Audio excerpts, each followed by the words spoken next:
بسم اللہ الرحمن الرحیم۔ عزیزان گرامی، برادران عزیز، اگر کسی نے خواب میں دیکھا ہے کہ سرما یا سرمے دانی دیکھی ہے تو یہ کام کی صلاح و فلاح پر دلیل ہے۔ ایک تعبیر یہ بھی ہے کہ وہ لوگوں کی رہنمائی کرے گا، لوگوں کو راستہ دکھائے گا، اور ایک تعبیر اس کی یہ بھی لکھی ہے علماء نے کہ اس کی دو آنکھوں کے لیے نافع ہے۔ اگر اس کی نظر کا مسئلہ ہے تو اللہ تعالیٰ اس کی نظر کو ٹھیک کر دیں گے۔ اس خواب کی یہ تعبیر ہے۔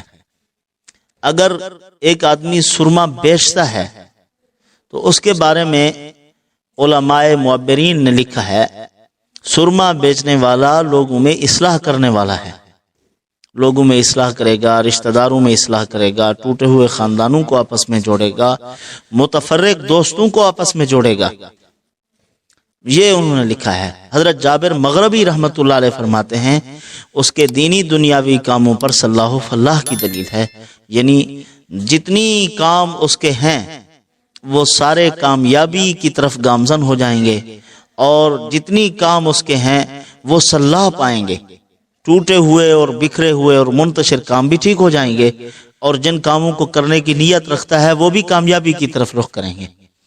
تو یہ اس سرمے کی تعبیر لکھی ہے علماء کرام نے۔ تو کسی نے اگر خواب میں یہ دیکھا ہے تو اس کی یہی تعبیریں ہیں مختلف۔ اگر وہ دعوت کا کام کرتا ہے تو وہ یہی سمجھ لے میں سرما بیچ رہا تھا، میں لوگوں کی رہنمائی کر رہا ہوں، لوگوں کو دین کے راستے پر لگا رہا ہوں۔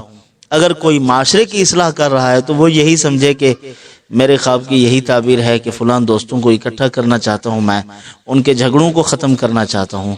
احادیث پاک میں دو رشتہ داروں میں، مسلمانوں میں صلح کرانے کے بڑے فضائل آئے ہیں، اللہ پاک خوش ہوتے ہیں اس پر۔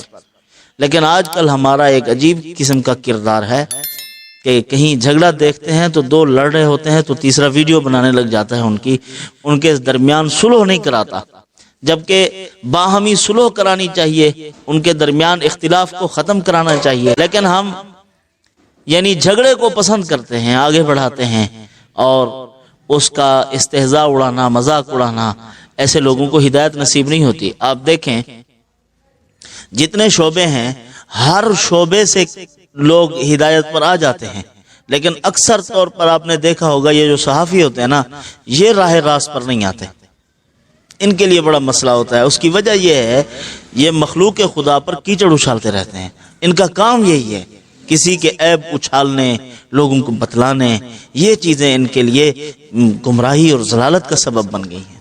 تو بہرحال اللہ پاک ہمیں اس پر عمل کرنے کی توفیق عطا فرمائے۔